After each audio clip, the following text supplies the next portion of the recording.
दोस्तों, घोसी विधानसभा चुनाव में समाजवादी पार्टी को जबरदस्त जीत मिली है। वहीं बीजेपी को एक करारी शिकस्त झेलनी पड़ी है। तो आखिर ऐसी कौन सी वजह थी जिसके वजह से समाजवादी पार्टी घोसी का विधानसभा चुनाव जीत गई, और ऐसी कौन सी वजह थी जिसके वजह से बीजेपी ये चुनाव नहीं जीत पाए?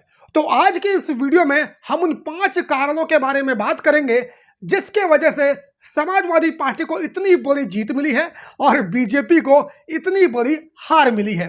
दारा सिंह चौहान, जी हां दोस्तों, दारा सिंह चौहान बीजेपी की हार का एक प्रमुख कारण बने हैं। आपको बता दूं कि दारा सिंह चौहान की छवि पूरे प्रदेश के अंदर एक दल बदलू नेता के तौर पर है, और कहीं ना कहीं प्रदेश की जनता को दारा सिंह चौहान की छवि बिल्कुल भी पसंद नहीं आई। आपको बता दूं कि दारा सिंह चौहान सबसे पहले बहुजन समाज पार्टी का हिस्सा थे, लेकिन जब उन्हें लगा कि कहीं ना कहीं बहुजन समाज पार्टी का जो ग्राफ है वो धीरे धीरे कम हो रहा है और बीजेपी की सरकार उत्तर प्रदेश के अंदर बन सकती है, तो इन्होंने बहुजन समाज पार्टी का साथ छोड़ दिया और बीजेपी में जाकर शामिल हो गए। जिसके बाद बीजेपी ने इन्हें अपनी सरकार में मंत्रिमंडल में शामिल किया। लेकिन जब इन्होंने देखा कि बीजेपी की सरकार जा सकती है और 2022 में अखिलेश यादव यानी कि समाजवादी पार्टी की सरकार आ सकती है, तो इन्होंने बीजेपी का दामन छोड़ समाजवादी पार्टी के गठबंधन में जाकर शामिल हो गए। समाजवादी पार्टी ने इसी घोसी विधानसभा सीट से दारा सिंह चौहान को अपना उम्मीदवार बनाया था, जिसके बाद दारा सिंह चौहान को एक बहुत बड़ी जीत भी मिली थी। लेकिन इनकी बदकिस्मती थी कि समाजवादी पार्टी ये चुनाव हार गई और इन्होंने जो सपने संजो रखे थे कि समाजवादी पार्टी की सरकार में मंत्री बन पाएंगे, इनके सपने पूरी तरह से चकनाचूर हो गए और इसी वजह से इन्होंने समाजवादी पार्टी का दामन छोड़ दिया और विधायकी से इस्तीफा देकर बीजेपी में एक बार दोबारा जाकर शामिल हो गए। बीजेपी ने एक बार फिर से दारा सिंह चौहान के ऊपर इसी विधानसभा सीट से दांव लगाया, लेकिन इस बार उनका दांव पूरी तरह से फेल हो गया, क्योंकि दारा सिंह चौहान ने मंत्री रहते हुए घोसी विधानसभा में कोई भी विकास का कार्य नहीं किया और उनकी जो दल बदलू छवि थी जनता को वो बिल्कुल भी पसंद नहीं आई। तो सबसे महत्वपूर्ण कारणों में से दारा सिंह चौहान है, जिसके वजह से बीजेपी को हार का सामना करना पड़ा। दूसरा सबसे महत्वपूर्ण कारण है ओम प्रकाश राजभर। अब इस नेता के बारे में दोस्तों आप लोगों से मैं क्या ही कहूं, पूरे प्रदेश में इसकी छवि एक जोकर के तौर पर है, एक जोकर नेता के तौर पर है और बड़बोले बयान देने के लिए जाना जाता है। यह भी दारा सिंह चौहान की तरह ही दल बदलू नेता है, लेकिन दारा सिंह चौहान और इसके में एक छोटा सा अंतर है। दारा सिंह चौहान भले ही दल बदलू नेता हो, लेकिन दारा सिंह चौहान ओम प्रकाश राजभर की तरह बड़ बोले बयान देने के लिए नहीं जाने जाते हैं। दारा सिंह चौहान जिस भी पार्टी में जाते हैं उस पार्टी के समर्थन में चुनाव प्रचार करते हैं, लेकिन कभी भी विपक्षी नेताओं के लिए उल जलूल बात करने का काम नहीं करते।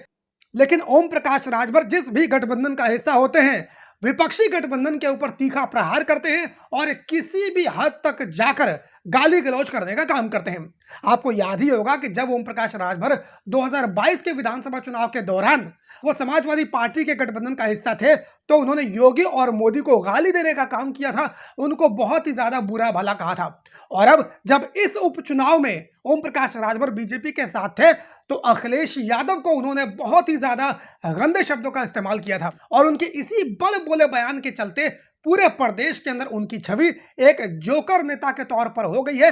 कोई भी उन्हें गंभीरता से नहीं लेता है। जब उनसे सवाल पूछा जाता है कि आपने पहले ये कहा था, तो तपाक से जवाब दे देते हैं कि भैया वो तो एक चुनावी जुमला था। ऐसा निहायती बेशर्मी से ओम प्रकाश राजभर बात करते हैं। तो दूसरा सबसे बड़ा कारण बीजेपी के हारने का मैं समझता हूं कि ओम प्रकाश राजभर है। तीसरा कारण है सुधाकर सिंह। मैं मानता हूं कि समाजवादी पार्टी की जीत में सुधाकर सिंह ने एक बहुत ही अहम रोल प्ले करने का काम किया है। समाजवादी पार्टी ने एक रणनीति के तहत सुधाकर सिंह को वोट किया। आप सभी लोग जानते हैं कि सुधाकर सिंह राजपूत जाति से आते हैं और राजपूत ब्राह्मण ये परंपरागत रूप से भाजपा के वोटर माने जाते हैं, लेकिन उसके बावजूद समाजवादी पार्टी ने इस विधानसभा सीट से एक राजपूत उम्मीदवार को अपना कैंडिडेट बनाया। इसके पीछे की सबसे बड़ी वजह यह रही कि सुधाकर सिंह यहाँ के स्थानीय नेता थे।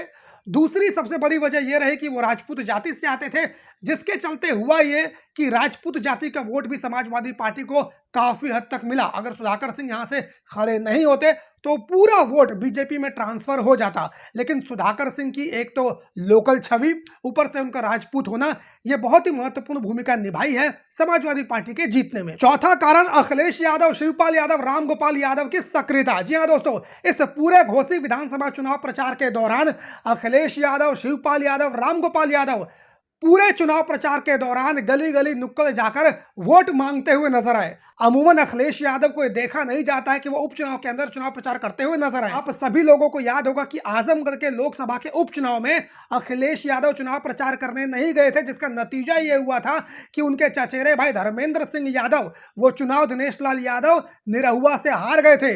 वो आजमगढ़ सीट जो समाजवादी पार्टी की परंपरागत सीट मानी जाती थी, वो आजमगढ़ सीट अखिलेश यादव समाजवादी पार्टी हार गई थी। उसका सबसे बड़ा कारण यह था कि अखिलेश यादव वहां पर चुनाव प्रचार करने नहीं गए थे। तमाम राजनीतिक विश्लेषकों का मानना था कि अगर अखिलेश यादव वहां पर चुनाव प्रचार करने जाते तो समाजवादी पार्टी लोकसभा की सीट जीत जाती। लेकिन अखिलेश यादव ने इस बार इस गलती को नहीं दोहराया और घोसी के विधानसभा उपचुनाव में अखिलेश यादव, शिवपाल यादव, रामगोपाल यादव, पूरा यादव परिवार चुनाव प्रचार करते हुए नजर आया। शिवपाल यादव ने एक बहुत ही महत्वपूर्ण भूमिका निभाई, क्योंकि शिवपाल यादव के बारे में कहा जाता है कि संगठन में इनकी काफी मजबूत पकड़ है और शिवपाल यादव के चुनाव प्रचार करने की वजह से कार्यकर्ताओं में जोश भरा और कार्यकर्ताओं ने जोश और दम के साथ इस चुनाव प्रचार को करने का काम किया। तो शिवपाल यादव ने एक बहुत ही महत्वपूर्ण रोल समाजवादी पार्टी की जीत में निभाने का काम किया है, ऐसा मुझे लगता है। पांचवा और सबसे महत्वपूर्ण कारण है मायावती। जी हाँ दोस्तों, समाजवादी पार्टी की जीत के सबसे महत्वपूर्ण कारण मैं मानता हूं मायावती। वही बीजेपी के हारने में भी सबसे महत्वपूर्ण कारण मायावती का ही मैं मानता हूं। आपकी जानकारी के लिए बता दूं कि मायावती ने घोसी विधानसभा के उपचुनाव में अपना कोई भी उम्मीदवार खड़ा नहीं किया था। अमूमन मायावती कभी भी उपचुनाव के दौरान अपना उम्मीदवार खड़ा नहीं करती हैं। इस बार भी मायावती ने कोई भी अपना उम्मीदवार खड़ा नहीं किया था। घोसी विधानसभा सीट में करीब 60 से 70 हजार दलित मतदाता हैं। अब दलित मतदाताओं के पास दो ही ऑप्शन थे, या तो वो समाजवादी पार्टी की तरफ जा सकते थे या फिर वो बीजेपी की तरफ जा सकते थे। अब दलितों के अगर माइंडसेट देखा जाए, दलितों की अगर विचारधारा देखी जाए तो वह एंटी बीजेपी विचारधारा होती है और इसीलिए ऐसी उम्मीद लगाई जा रही थी कि मायावती के खड़े ना होने की वजह से हो सकता है कि दलित मतदाता समाजवादी पार्टी की तरफ जाए और दलितों को निर्णायक माना जा रहा था। और ऐसा देखने को मिला कि मायावती ने चुनाव प्रचार में खड़ी नहीं हुई। इसके वजह से जो उनका दलित वोटर, वही आजमगढ़ लोकसभा उपचुनाव में आप सभी लोगों ने देखा कि मायावती ने अपना उम्मीदवार खड़ा किया था, जिसके वजह से समाजवादी पार्टी वहां पर बड़े ही छोटे मार्जिन से हार गई थी। अगर मायावती यहां पर भी अपना उम्मीदवार खड़ा करती तो जो दलितों का वोट समाजवादी पार्टी की तरफ गया है, शायद वो वोट समाजवादी पार्टी की तरफ नहीं जाता, जिसके वजह से दलित वोटरों का बंटवारा हो जाता और बीजेपी यहां पर चुनाव जीतने में कामयाब हो सकती थी। ये 5 कारण मुझे लगते हैं जिसके वजह से समाजवादी पार्टी घोसी विधानसभा का उपचुनाव जीती है और इन्हीं 5 कारणों की वजह से मुझे ऐसा लगता है कि कहीं ना कहीं बीजेपी को करारी हार मिली है। आप सभी लोग क्या सोचते हैं, कमेंट करके अपनी राय जरूर दीजिए। और फेसबुक के ऊपर अगर ये वीडियो आप सभी लोग देख रहे हैं तो आपसे एक ही रिक्वेस्ट करूंगा कि इस वीडियो को जितना हो सके उतना ज्यादा शेयर करने का काम कीजिए। तमाम फेसबुक के ऊपर ग्रुप्स होते हैं, उन ग्रुप्स में शेयर करने का काम कीजिए और यूट्यूब पर जाकर मेरे इस चैनल को आप लोग सब्सक्राइब कर लीजिए। यूट्यूब के ऊपर देख रहे हैं तो सब्सक्राइब का बटन होता है, उस पर क्लिक कीजिए, बेल आइकन का बटन को दबाइए। और फेसबुक, ट्विटर, इंस्टाग्राम, यहाँ पर मेरी आईडी आप सभी लोगों को मिल जाएगी, डिस्क्रिप्शन में इसका लिंक मिल जाएगा, वहां पर जाकर आप लोग मुझे फॉलो कर सकते हैं। बाकी मुलाकात करता हूँ किसी और वीडियो में, तब तक के लिए बहुत बहुत धन्यवाद। जय हिंद।